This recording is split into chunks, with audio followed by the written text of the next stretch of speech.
ನಮ್ಮ ದೇಶ ನಿಂತಿರೋದು ಪ್ರಜಾಪ್ರಭುತ್ವದ ಒಂದು ಆಧಾರದ ಮೇಲೆ. That is executive, judiciary, legislature, administration. But ಈಗ ಯಾವುದೇ ಒಂದು ನಿರ್ಧಾರಕ್ಕೆ ಬಂದ್ರೂ ಲೆಜಿಸ್ಲೇಷನ್ ಅವರು ಅಡ್ಮಿನಿಸ್ಟ್ರೇಷನ್ಗೆ ತಗೊಂತಾರೆ. ಅವ್ರ ಅಡ್ಮಿನಿಸ್ಟ್ರೇಷನ್ ಮಾಡಕ್ ಬಿಡ್ತಾರೆ. ಅವ್ರು they wash off hands. Administration ಅವರು ಏನ್ ಮಾಡ್ತಾರೆ, they will see the parties ಇದು ಅವ್ರ programme, based on that they will act. And the judiciary they will also do the same thing. See, one ಇದು pillar should act as per the constitutional laws or constitutional obligations. ಯಾಕಿದು ಹೇಳ್ತಾ ಇದ್ದೀನಿ, ಇವಾಗ ಈ ಬಾಂಗ್ಲಾದೇಶದ issue ಬಂತಲ್ಲ, ಇವಾಗ people are showing even ಇಂದು ಮುಂಚಿನ ತರ ಯಾರೋ ಏನೋ ಬರೆದ್ರು ಅಂತಿಲ್ಲ, ಅದನ್ನ ಏನೋ ತೋರಿಸಿ ಪ್ರೂಫ್ ತೋರಿಸಿ ಹೇಳ್ತಾ ಇದ್ದಾರೆ. But judiciary will not act. ಯಾವುದೋ ಕೆಲಸಕ್ಕೆ ಬಾರ್ದದಕ್ಕೆ ಸುಯೋಮೋಟೋ ಕೇಸ್ಗಳು ಹಾಕೊಳ್ಳುತ್ತೆ. Otherwise even the union government should act on this, because some of the state governments who are opposition parties, they are behaving like imperialistic. See, they have the constitutional obligations to act. See, they are not imperialistic attitude ಅವ್ರು ತೋರಿಸೋಂಗಿಲ್ಲ. ಇದನ್ನ ಯಾರು ಸರಿ ಮಾಡೋರು? Why nobody acts? ಯಾಕಂದ್ರೆ ಇದನ್ನ ಒಬ್ರು ಇಬ್ರು ಮಾಡಕ್ಕಾಗಲ್ಲ. ಏನ್ ಹೇಳ್ತೀರಾ ತಾವು 3 ಜನ ಅಂತ? They are all responsible to citizens. ತಾವು ನಾಳೆಯಿಂದ ಒಂದು ರೆವಲ್ಯೂಷನ್ ಶುರು ಮಾಡಿ, ಸ್ಟಾರ್ಟ್ ಆಸ್ಕಿಂಗ್ ಪೀಪಲ್, ನೋಡಿ ಈ ತರ ಆಗ್ತಾ ಇದೆ ನಮ್ಮ ದೇಶದಲ್ಲಿ, ಯಾರು ಅವರವ್ರ ಕೆಲಸ ಮಾಡ್ತಾ ಇಲ್ಲ, ನಾವು ಅದನ್ನ ಪಾಯಿಂಟ್ ಔಟ್ ಮಾಡೋಣ, ಎಲ್ಲರೂ ನಮ್ಮ ಜೊತೆ ಸೇರ್ಕೊಳ್ಳಿ ಅಂತ. ಓಕೆ, ಜನಗಳಿಗೆ ಅದು ನಿಮ್ಮ ಇದು ಸರಿ ಅಂತ ಅಂದ್ರೆ ಎಲ್ಲರೂ ಮಾಡ್ತಾರೆ.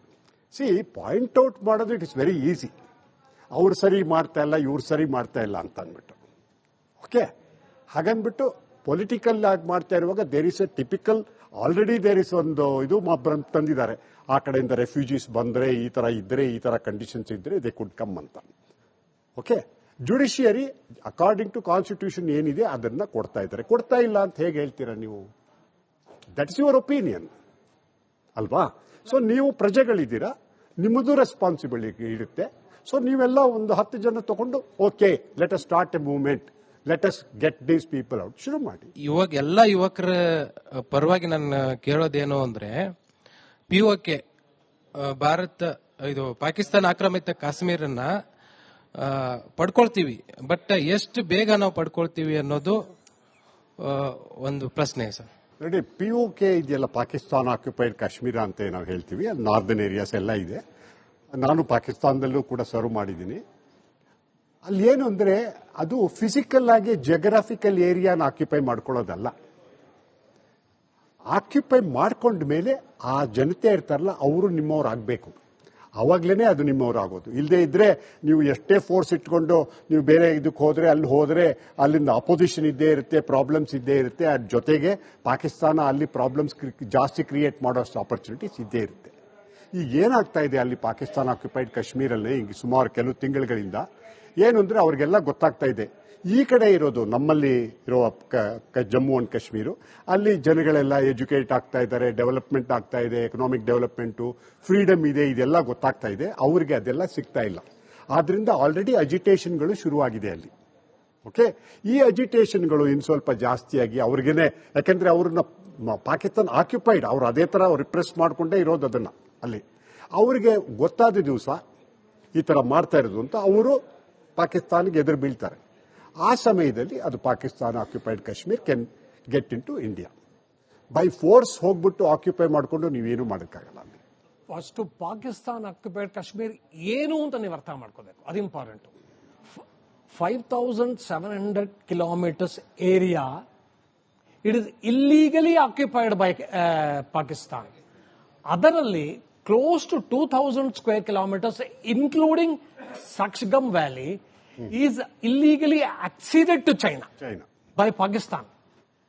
ಅದು ಅಷ್ಟೇ ಅಲ್ಲ, ಮುಷರಫ್ ಅಲ್ಲಿ ಪಾಕಿಸ್ತಾನ್ ಪ್ರೆಸಿಡೆಂಟ್ ಆದಾಗ 1995 ಅಲ್ಲೋ 6 ನಂಗೆ ಚೆನ್ನಾಗಿ ಜ್ಞಾಪಕ ಇದೆ, ಕಾರಾಕೋರಂ ಹೈವೇನ ದೇ ಟುಕ್ ಇಟ್, ಅದನ್ನ ಪಾಕಿಸ್ತಾನ್ ಆಕ್ಯುಪೈಡ್ ಕಾಶ್ಮೀರ್ ಮೂಲಕ ತಗೊಂಡೋಗಿ ಇದನ್ನ ಗೋದಾರ್ ಪೋರ್ಟ್ ಕನೆಕ್ಟ್ ಮಾಡಿದ್ರು. ಇವತ್ತು ಇದು China is running their belt and road initiative ಅಥವಾ one belt one road OBOR. ಅದು I think if I am not missing $60 billion ಏನೋ ಸರ್ ಸರ್, 6 billion. ಅದು it runs through that area. ಈಗ ಹೇಳಿ ನೀವು ವಿಚ್ ಇದು army, air force and navy will take over that place? Is it possible? If ಅಲ್ಲಿ ಜನತೆ, ಅಲ್ಲಿಯ ಜನಗಳು ಇವತ್ತು ಅಲ್ಲಿ that is the most neglected and ಅವರು they are living pathetic life. ಅವರು ಇಲ್ಲ ನಾವು ಇಂಡಿಯಾ ಜೊತೆಗೆ ಸೇರ್ಕೋತೀವಿ, ನಾವು we also want to be ಇದು ಗುಡ್ ಹ್ಯೂಮನ್ ಬೀಯಿಂಗ್ಸ್ ಅಂತ ಅವರು ಬಂದ್ರೆ, ಬಲೂಚಿಸ್ತಾನ್ ತರ exactly like Baloch they identify themselves with India. ಆದರೆ ಇಟ್ ಇಸ್ ಪಾಸಿಬಲ್. ಆದರೂ Sakshgam Valley will not come to you. Sakshgam Valley is the entrance to Xinjiang under the earlier Aksai Chin.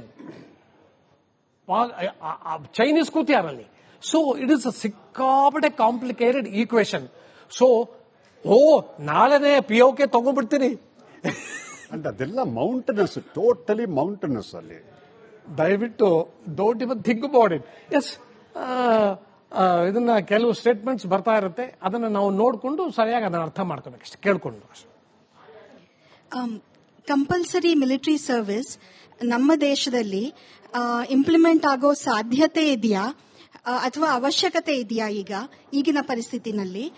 And what are the advantages and disadvantages? ನೋಡಿ, compulsory military service ಬಗ್ಗೆ ಬಹಳ ದೊಡ್ಡ study ಆಗಿದೆ. ಒಂದು ಪೇಪರ್ನು ನಾವು ರಕ್ಷಾ ಮಂತ್ರಾಲಯಕ್ಕೆ present ಮಾಡಿದ್ವಿ. ಇದು ಬಹಳ ಹಿಂದಿನ ಮಾತು, ತುಂಬಾ ಅದು it is exactly like the UK model. UK ನಲ್ಲಿ ಎಲ್ಲ ಇದನ್ನ ಟೀನೇಜರ್ಸ್, ಯಂಗ್ಸ್ಟರ್ಸ್ ಅವರು ಮಿನಿಮಮ್ 5 years ಇದನ್ನ ಸರ್ವಿಸ್ ಮಾಡಲೇಬೇಕು. ಇನ್ಫ್ಯಾಕ್ಟ್ ಅವರು ಎಷ್ಟು 5 years ಸರ್ವಿಸು ಅದು ಇಟ್ ಟೇಕ್ಸ್ ದಮ್ ಫಾರ್ವರ್ಡ್ ಅವರ ಫರ್ದರ್ ಎಜುಕೇಶನ್ ಕೆಲಸಗಳು ಎಲ್ಲ. And somewhat majority of the people ಈ ಏರ್ಕ್ರಾಫ್ಟ್ ಚಿಕ್ಕ ಪುಟ್ಟ ಕೆಲಸಗಳು ಮಾಡೋರು, ಟಾರ್ಮ್ಯಾಕ್ ಅಲ್ಲಿ ರಿಫ್ಯೂಲಿಂಗ್ ಆಗಿ ಇರ್ಬೋದು ಅಥವಾ ಚಿಕ್ಕ ಪುಟ್ಟ ಕೆಲಸ ಮಾಡೋರು, ದೇವರ್ all teenagers who are actually compulsory military recruits. ಅದನ್ನ ಆ ಮಾಡೆಲ್ ಮೇಲೆ ಒಂದು ಮಾಡೆಲ್ ನಮ್ಮ ರಕ್ಷಾ ಮಂತ್ರಾಲಯ ಆಮೇಲೆ ನಮ್ಮ ರಕ್ಷಾ ಮಂತ್ರಿಗಳು ಕೊಟ್ಟಿದ್ವಿ. ಬಟ್ ಅದು it met with a lot of resistance. ಆಗ ಇದು ಸಾಧ್ಯವಿಲ್ಲ, ನಮ್ಮ ದೇಶದಲ್ಲಿ ಆಗಲ್ಲ, ಇದನ್ನ ಮಾಡಬಾರದು ಅಂತ ಒಂದು ನಿರ್ಣಯ ತಗೊಂಡ್ರು. ಆದರೆ ಅದಾದ್ಮೇಲೆ ಬಹಳ ಚೇಂಜಸ್ ಆಗಿದೆ ನೋಡಿ. ಆಗ ನಾವು ಇನ್ನೊಂದು ನಾವು ಅಬ್ಸರ್ವ್ ಮಾಡಿದ್ವಿ, ಇದರೊಳಗೆ UK, ಫ್ರಾನ್ಸ್ ಅಲ್ಲಿ ನಾವು ಟ್ರೈನಿಂಗ್ ಮಾಡ್ತಿರುವಾಗ ಎಷ್ಟೋ ಜನ ಹುಡುಗಿಯರಿದ್ರು. ಸೊ ನಾವು ಇದರೊಳಗೆ ಆ ರಿಪೋರ್ಟ್ ಅಲ್ಲಿ ಹೇಳಿದ್ವಿ, ನಾವು women must be brought into the defence services ಅಂತ. ಈಗ ನಿಮಗೆ ಗೊತ್ತು, ಈಗ ಆಕ್ಚುಲಿ ನಾವು ವಿ ಹ್ಯಾವ್ ಫೈಟರ್ ಪೈಲಟ್ಸ್ ಇದರೊಳಗೆ ಇಂಡಿಯನ್ ಏರ್ ಫೋರ್ಸ್, ಆರ್ಮಿನಲ್ಲೂ ಇದ್ದಾರೆ, ಆರ್ಮಿ ಡಾಕ್ಟರ್ಸ್ ಇದ್ದಾರೆ. ಆಮೇಲೆ ಇವತ್ತು first batch of girl cadets from NDA are passing out. So ಅಲ್ಲಿ ತನಕ ಬಂದಿದ್ದೀವಿ. ಆಮೇಲೆ ವೆದರ್ ಇದನ್ನ ಕಂಪಲ್ಸರಿ ಮಿಲಿಟರಿ ಟ್ರೈನಿಂಗ್ ಆಗತ್ತೋ ಇಲ್ಲೋ, it is very difficult to say, because ತುಂಬಾ ಅದಕ್ಕೆ ರೆಸಿಸ್ಟೆನ್ಸ್ ಇದೆ ನಮ್ಮ ದೇಶದಲ್ಲಿ, ಇಲ್ಲ ಅದನ್ನ ತರಬಾರ್ದು ಅಂತ. ಬಟ್ ಯಾರಿಗೂ ಗೊತ್ತು, ಹೂ ನೋಸ್, ಇದು mind set may change in the days to come. Sir, ಈ ವೆಸ್ಟ್ ಬೆಂಗಾಲ್ ಬಾರ್ಡರ್ ಅಲ್ಲಿ ಏನು ಅರೌಂಡ್ 450 kilometers, ನನಗೆ ಎಕ್ಸಾಕ್ಟ್ ಆಗಿ ಗೊತ್ತಿಲ್ಲ, ಅರೌಂಡ್ 450 kilometers ಫೆನ್ಸಿಂಗ್ ಮಾಡಕ್ ಆಗ್ತಿಲ್ಲ ಅಂತ ಇದಿದೆ. ಈಗ ಬೇರೆ ಕಡೆ ಎಲ್ಲ ಮಾಡ್ತಾ ಇದ್ದಾರೆ, ಅಲ್ಲಿ ಮಾತ್ರ ಮಾಡಕ್ ಯಾಕೆ ಆಗ್ತಾ ಇಲ್ಲ? ಅಲ್ಲಿ state government creating some problem ಅಂತಾನು ವಿಷಯ ಇದೆ. ಅದ್ರದ್ದೊಂದು ಅಲ್ಲಿಂದ ಬಂದವ್ರಿಗೆ ಮಾತ್ರ ಆಧಾರ್ ಕಾರ್ಡ್ ಎಲ್ಲ ಮಾಡ್ಕೊಡಕ್ಕೆ ಆ ಸ್ಟೇಟ್ ಇದ್ ಮಾಡ್ತಿದೆ. ಅದ್ರ ಬಗ್ಗೆ ನೀವು ಏನು ಒಪಿನಿಯನ್ ಕೊಡ್ತೀರಿ? ಆಕ್ಚುಲಿ ನೀವು ಹೇಳ್ತಾ ಇರೋದು ಇದನ್ನ ಇಲ್ಲೀಗಲ್ ಇಮಿಗ್ರೆಂಟ್ಸ್ ನಮ್ಮ ದೇಶದ ಒಳಗೆ ವೆಸ್ಟ್ ಬೆಂಗಾಲ್ ಮೂಲಕ ಬರುವ ಇಲ್ಲೀಗಲ್ ಇಮಿಗ್ರೆಂಟ್ಸ್ಗೆ ನಮ್ಮ ದೇಶದಲ್ಲಿ ಬರಬೇಕಾದ್ರೆ ವೆಸ್ಟ್ ಬೆಂಗಾಲ್ ಒಂದೇ ಅಲ್ಲ, ಮೇಘಾಲಯನಲ್ಲಿ ನೋಡ್ಕೊಂಡ್ ಬರ್ಬೋದು. ಅವರು ನಮ್ಮ ತರಾನೇ ಕಾಣಿಸ್ತಾರೆ. ಆಕ್ಚುಲಿ ಇದನ್ನ ಯಾಕೆ ಅವರು ಬಾರ್ಡರ್ ಕ್ರಿಯೇಟ್ ಮಾಡಿಲ್ಲ ಅಂದ್ರೆ, ಅದು it is a clash of personalities ಅಷ್ಟೇ. ನಾವು ಇದನ್ನ ಲಾಂಗ್ ಫೆನ್ಸ್ ವಿತ್ ಬಾಂಗ್ಲಾದೇಶ ಎಲ್ಲ ಕಡೆ ಕ್ರಿಯೇಟ್ ಮಾಡಿದೀವಿ. ಬಟ್ ಫೆನ್ಸ್ ಇಲ್ಲ ಅಂತ ಅಂದ್ಬಿಟ್ಟು ಅಲ್ಲಿ ಫೆನ್ಸ್ ಇಲ್ಲ, ಅವ್ರು ಆರಾಮಾಗಿ ಅಲ್ಲಿ ನಡ್ಕೊಂಡ್ ಬರ್ಬೋದು ಅಂತ ಇಫ್ ಯಾರು ಅನ್ಕೊಂಡಿದ್ರೆ ಇಟ್ಸ್ ರಾಂಗ್. ಇವತ್ತು ಅಲ್ಲಿ ಬಾರ್ಡರ್ ಸೆಕ್ಯೂರಿಟಿ ಫೋರ್ಸ್ ಮೊನ್ನೆ ತಾನೇ ಹಿಡಿದ್ರು, 15 ಜನನ ಹಿಡಿದಿದ್ದಾರೆ ಘುಸ್ಪೇಟಿಯ ಮೊನ್ನೆ ಹಿಡಿದಿದ್ದಾರೆ. So enough mechanism is in place. ಇದು building fence and all that it's just I think ನನಗನ್ಸುತ್ತೆ ಕಾಸ್ಮೆಟಿಕ್ ಅದು. ಅಂಡ್ ಮೇ ಬಿ ಯಾರು ಗೊತ್ತು, one of these days chief minister West Bengal will say all it built it. So but it doesn't mean that there is a free passage for illegal immigrants. ಅಷ್ಟೇ ಅಲ್ಲ, ಸಾರಿ, ಅಲ್ಲಿ ಇವರು ಇದಕ್ಕೆ ಮೊದಲು ಶೇಖ್ ಹಸೀನಾ ಅವರು ಇದ್ದಾಗ, ಅಲ್ಲಿ ಪ್ರೈಮ್ ಮಿನಿಸ್ಟರ್ ಆಗಿದ್ದಾಗ, ಅಲ್ಲಿ ಕ್ಲಿಯರ್ ಆಗಿ ನಾವು ಅಗ್ರಿಮೆಂಟ್ ಮಾಡ್ಕೊಂಡ್ವಿ. ಭಾರತ ದೇಶ ಕ್ಲಿಯರ್ ಆಗಿ ಅಗ್ರಿಮೆಂಟ್ ಮಾಡಿಕೊಂಡು ಕೆಲವು ಅಲ್ಲೇ ಸಣ್ಣ ಪುಟ್ಟ ಹಳ್ಳಿಗಳ ತರ ಇದ್ದಿದ್ದನ್ನ ಯಾರು ಯಾವ ಕಡೆ ಹೋಗಬೇಕು ಎಲ್ಲ ಮಾಡಿ it was A very safe and secure border. ಇವಾಗ ಅಲ್ಲಿ ಸಿಚುಯೇಷನ್ ಕೆಯಾಟಿಕ್ ಆಗಿರೋದ್ರಿಂದ ಆ ತರ ಇದೆ. ಬಟ್ ಹಾಗಂತ ತಕ್ಷಣ ಎಲ್ಲರೂ ಯಾರು ಬೇಕಾದ್ರೂ ಬರ್ಬೋದು ಅಂತ ಇಲ್ಲ. ಓಕೆ, ಸಿಚುಯೇಷನ್ ಅವರಿರೋವರೆಗೂ ಇಷ್ಟು ಚೆನ್ನಾಗಿತ್ತು, ಪ್ರಾಬ್ಲಮೇ ಇರಲಿಲ್ಲ. ಈಗ ಆಗ್ತಾ ಇದೆ ಅಂತಾರೆ, ಹಾಗಂದ್ಕೊಂಡು ನಡ್ಕೊಂಬರಕ್ ಆಗ್ತಾ ಇಲ್ಲ, ಅಲ್ಲೂ ನಡೀತಾ ಇದೆ. ನಮಸ್ಕಾರ ಸರ್, ಮೂವರಿಗೂ ವಿನಂತಿ. ಈ ಬಾಂಗ್ಲಾದೇಶದಿಂದ ಬರ್ತಾ ಇದ್ದಾರೆ, ನಮ್ಮ ಮಿಲಿಟರಿ ಸ್ಟ್ರಾಂಗು ಅಂತೀವಿ. ಅಲ್ಲಿ ಸರಿಯಾದ ರೀತಿಯಲ್ಲಿ ಕೆಲಸ ಮಾಡಿದ್ರೆ ಬಾಂಗ್ಲಾದೇಶದವರು ಯಾಕೆ ಒಳಗೆ ಬರ್ತಾ ಇದ್ರು? ಈ ಅಕ್ರಮ ನುಸುಳುಕೋರರ ಬಗ್ಗೆ ಬಂದಾಗ BSF ಕಾಂಪ್ರಮೈಸ್ ಇದೆ ಅನ್ನೋ ಆರೋಪ ಕೂಡ ಬರ್ತಿರತ್ತೆ. ಅಲ್ಲಿರೋರು ಕೂಡ ದುಡ್ಡು ತಗೊಂಡ್ ಬಿಡ್ತಿದ್ದಾರೆ ಅನ್ನೋ ಆರೋಪ, ಸತ್ಯ ಸುಳ್ಳು ಅದು ತರ್ಕ ಬೇರೆ, ಬಟ್ ಆರೋಪ ಬರ್ತಿದೆ ಇದ್ರ ಬಗ್ಗೆ. ಆಕ್ಚುಲಿ ನಮ್ಮ ದೇಶದಲ್ಲಿ ಮೆಕ್ಯಾನಿಸಮ್ ಇದೆ, ನುಸುಳುಕೋರರನ್ನ ಸ್ಟಾಪ್ ಮಾಡೋ ಮೆಕ್ಯಾನಿಸಮ್ ಇದೆ. ನೀವು ಮೊನ್ನೆ ತಾನೇ ಪೇಪರ್ ಅಲ್ಲಿ ಓದಿದಾರ, 15 ಜನನ ಹಿಡಿದಿದ್ದಾರೆ. ಬೇಕಾದಷ್ಟು ರೋಹಿಂಗ್ಯಾಸು ನಮ್ಮ ದೇಶಕ್ಕೆ ಬರೋರನ್ನ ಹಿಡಿದಿದ್ದಾರೆ. ಇದನ್ನ ಬೇಕಾದಷ್ಟು ನುಸುಳುಕೋರರು ಬಂದೂ ಇದ್ದಾರೆ. ಆ ಜಾಗ ಒಂದೇ ಅಲ್ಲ, ಬೇಕಾದಷ್ಟು ಬೇರೆ ಕಡೆಯಿಂದ ಬಂದಿದ್ದಾರೆ. ಬಟ್ ಆಕ್ಚುಲಿ ಇಶ್ಯೂ ಅದಲ್ಲ. ಇಶ್ಯೂ ಅವ್ರ ಕೆಲಸ ಮಾಡಲಿಲ್ಲ, ಇವರು ತಗೊಂಡು ಅದ್ ಮಾಡಿದ್ರು, ಇದು ತಗೊಂಡು ಮಾಡಿದ್ರು ಅಂತಲ್ಲ. ಇಶ್ಯೂ ಎಲ್ಲರೂ ನಾವೆಲ್ಲ ಹೇಳ್ದಂಗೆ ನಾವೇನ್ ಮಾಡ್ತಾ ಇದ್ದೀವಿ, ವಾಟ್ ಈಸ್ ಅವರ್ ಕಾಂಟ್ರಿಬ್ಯೂಷನ್. ನಾವು ಇಲ್ಲಿ ಕೂತ್ಕೊಂಡು ಒಂದು ಇದರಲ್ಲಿ ಸುದ್ದಿವಾಹಿನಿ ಡಿಸ್ಕಷನ್ ಅಲ್ಲಿ ಅವನು ಹಾಗೆ ಇವನು ಹೀಗೆ ಅಂತ ಅನ್ಕೊಂಡು ಹೊಟ್ಟೋಗೋಣ, ಅಥವಾ ಇಲ್ಲ ನಾವೇನಾದ್ರು ಮಾಡಿ ತೋರಿಸ್ಲೇಬೇಕು ಅನ್ನೋಂತಹ ಒಂದು ಇದು ಜಿದ್ ಹಿಡ್ಕೊಂಡು ಹೋಗೋಣ. ಅದನ್ನ ವಿಷಯ ನೀವು ಯೋಚನೆ ಮಾಡಿ. ಯಾರು BSF ಏನ್ ಮಾಡ್ದ ಏನ್ ಮಾಡಲಿಲ್ಲ ಅದಕ್ಕೆ ನಾವು ಖಂಡಿತ ಅದಕ್ಕೆ ಕಾಮೆಂಟ್ ಮಾಡುವಂತಹ ಸ್ಥಿತಿಲಿ ಇಲ್ಲೇ ಇಲ್ಲ. ಅದು ಮಾಡಕ್ ಆಗೋದು ಇಲ್ಲ. ಅದನ್ನು ಒಂದು ಎಕ್ಸಾಂಪಲ್ ಹೇಳ್ತೀನಿ. ಹೇಳಿದೆ, ಇವಾಗ ನಾನು ಯಾವುದೋ ಒಂದು ಹೋಗಿದ್ದೆ, ರೆಸ್ಟೋರೆಂಟ್ ಅನ್ಕೊಳ್ಳಿ, ಯಾವ್ದು ಅನ್ಕೊಳ್ಳಿ, ಅಲ್ಲಿ ಯಾರಿದ್ದಾರೆ, ಬಾಗಿಲದೇಶ ಹುಡುಗ ಇದ್ದಾನೆ, ಅವನಿಗೆ ಸಂಬಳ ಯಾರು ಕೊಡ್ತೀವಿ, ನಾವು ಕೊಡ್ತಿದ್ವಿ. ನಾವು ತಪ್ಪು ತಾನೇ ಮಾಡ್ತಿರೋದು. ಅವ್ನು ನುಸುಳುಕೋರ ಒಳಗೆ ಬಂದ ಸರಿ, ನೀನು ಅವ್ನು ಕೆಲಸ ಕೊಟ್ಟು ಇಟ್ಕೊಂಡಿದ್ಯಲ್ಲ. ಇವ್ರು ಯಾಕೆಂದ್ರೆ ಅವನು ಚೀಪ್, ಇವನು ದಿನಕ್ಕೆ 500 ರೂಪಾಯಿ ಕೇಳ್ತಾನೆ, ಅವ್ನು 100 ರೂಪಾಯಿಗೆ ರೆಡಿ ಮಾಡ್ತಾರೆ ಕೆಲಸಕ್ಕೆ. ಆದ್ರಿಂದ ಅವನಿಗೆ ನಮಗೆ ಅನುಕೂಲ ಆಗಿರೋದ್ರಿಂದ ನಾವು ನಾರ್ಮಲ್ ನಾಗರಿಕರು ಅವ್ರನ್ನ ಇಟ್ಕೊಂಡು ನಮ್ಗೆ ಏನು ಪ್ರಾಫಿಟ್ ಅದು ನೋಡ್ಕೊತೀವಿ. ಸುಮ್ಮನೆ ಅಲ್ಲಿ CSF ಬ್ಲೇಮ್ ಮಾಡೋದು ತಪ್ಪು. ನೀವೇನ್ ಮಾಡ್ತೀವಿ ಅದು ಹೇಳಿದಂಗೆ ನಾವೇನ್ ಮಾಡ್ತಾ ಇದೀವಿ, ನಮ್ಮ ಹತ್ರ ಏನಿದ್ದಾರೆ ಅದನ್ನ ನೋಡ್ಕೊಂಡ್ರೆ ದೇಶ ಮುಂದೆ ಉದ್ಧಾರ ಆಗುತ್ತೆ, ನೋ ಡೌಟ್. ದೇಶ ನಮ್ದು ನಂಬರ್ 1 ಆಗ್ತೈತಿ, ನಂಬರ್ 1 ಆಗೇ ಆಕತ್ತೆ ಅಂತ ಹೇಳ್ತಾರೆ. ಹಾಗೆ ಕೂಡ ನಮ್ಮ ದೇಶದಾಗ ಇದ್ದಾರೋ ನಂಬರ್ 1 ಮಾಡ್ಕೊಡ್ತಾ ಇಲ್ಲ. ಇಲ್ಲಿ ಒಳಗಡೆ ತುಂಬಾ ನುಸುಳ್ಕೊಳ್ತು ಗುಸ್ತಾ ಇದ್ದಾರೆ. ಕಾಲೇಜ್ ಜಗ್ಗವ್ರು ಎಷ್ಟು ಮಂದಿ. ನಾವು ರಾಜನೀತಿಗೆ ಒಳ್ಳೇದು ರಾಜನೀತಿ ಆರಿಸಬೇಕು.